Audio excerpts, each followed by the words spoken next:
So have you ever had any kind of near-death experiences, Eric? I haven't personally, no, but my fiance has had out-of-body experiences most of her life, and one of my friends has had a near-death experience, and I'm interested in it, so I've researched it a lot. What have you learned about it? Um, it seems a lot of people have similar experience, which is that they start to hear a buzzing or some sort of noise, and they start to lift out of their body, and they might see themselves laying there. But their real self is now hovering above their physical self. And so there's an instant realization that there's something more than the physical world for any near-death experiencer who was previously a scientific materialist. It usually shatters that right away. Exactly. Um, and so then after that, often they'll stick around the physical plane for a while, looking at like at the speed of thought, you can just go wherever you think, and you can see your loved ones and whatnot.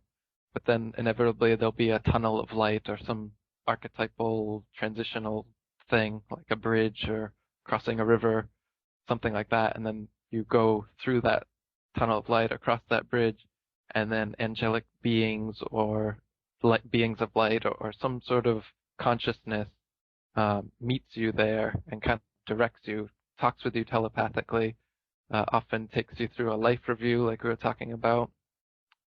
Like you'd mentioned, they'll often, well, of course, they always send you back if it's only a near-death experience and not a death experience. Um, Right.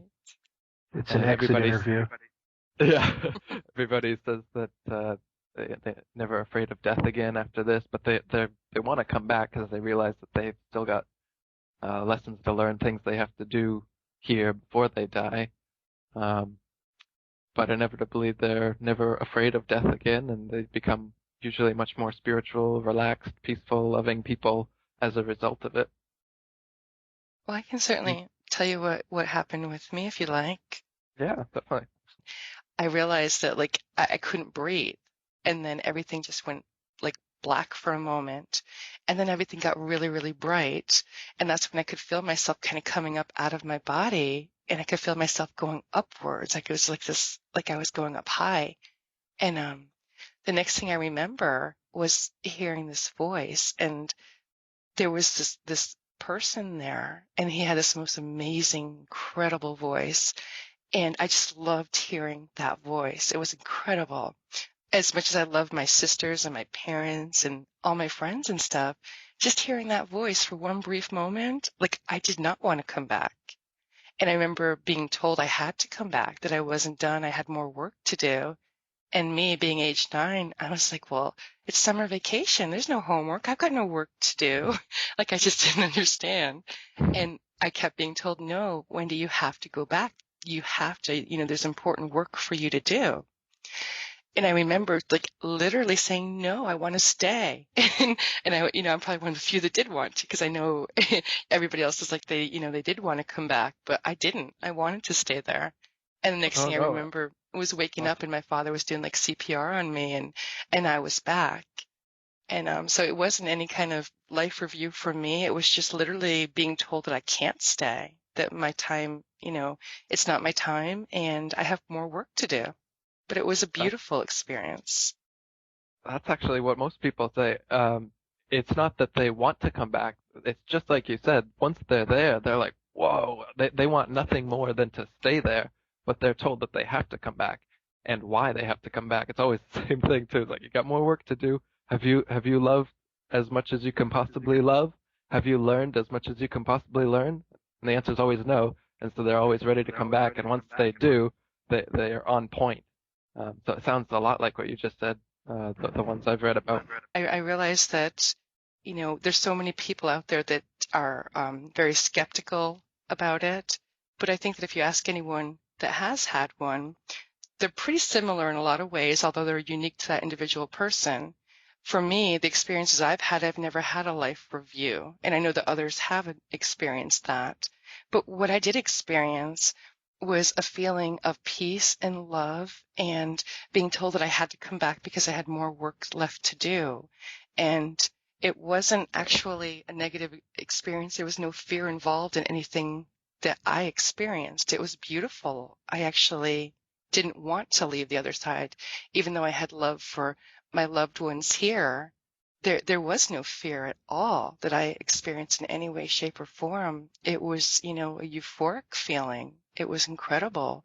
So given that fact right there, if you think about it, right, the whole basis behind religion could be, look, do whatever you want until you die.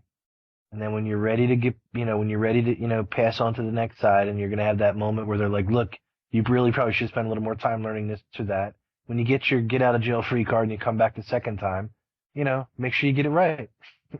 So, I mean, really, most people could do that now. I mean, just look at it like, well, if I don't get it right perfectly the first time, I can get away with this or get away with that. And then you get there, you can make it up. But the thing is That's, that that's not the way to everyone's do it, though. right, right.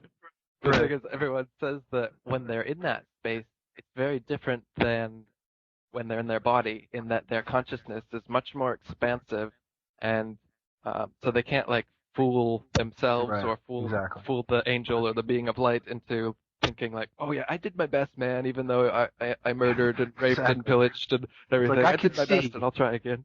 Yeah, I know. And It's so like Hitler. Who are instead, you kidding, Hitler? exactly.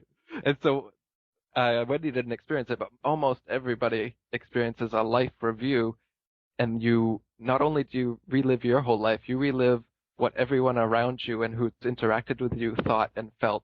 So if you were Hitler, if you were someone that was a real negative person and you had a negative influence on lots of people, you'll have to experience that yourself. So even if you're a psychopath and you can cut yourself off from compassion during your physical lifetime, when it comes death experience time, you're going to feel compassion. You're going to feel exactly what everyone else felt because of your negative deeds and stuff. And so that's the karma right there.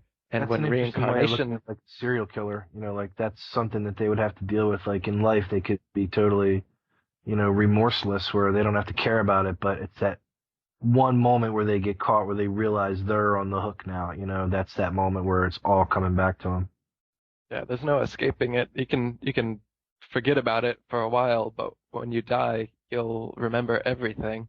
And when you're reincarnated, it'll be part of your karmic pattern that decides how you're reincarnated, what life you'll live.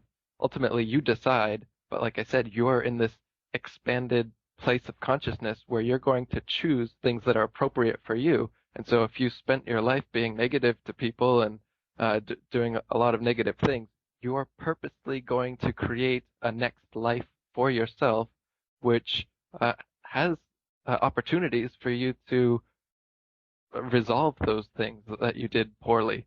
Um, so, whatever, maybe if you were Hitler, you might be born as a Jew or something like that. But it wasn't the universe that forced that to happen. It was you from your expanded place of consciousness, having felt what everyone else felt because of the way that you acted in your last life. You decide, I need this for my soul. I need this experience. This is what I need next to evolve. Do you know what I mean? Right. And so you I do think definitely believe in reincarnation then. Yeah, especially after researching and writing this book. I kind of had an inkling towards it beforehand, but after reading several books on the subject and just reading case after case after case of these kids that they're born and they remember intimate details of their past life and then can confirm it even and go see these people, go see their old wife, go see their children, remember their faces, remember their names, remember where there's gold hidden under their backyard, remember exactly where the house is, remember the friends of the family and nicknames and places around there that they've never been ever in their lives. But when these children are brought there, they can remember all of these things, and they turn those other people into believers, like the ex-husband whose wife has died and been reincarnated into this little girl, uh, has no doubt in his mind that that's his ex-wife because she knows all these things that nobody else could possibly know. Only the two of them knew, and this little kid remembers it. Do you know what I mean? And there's just hundreds of these cases. It's amazing.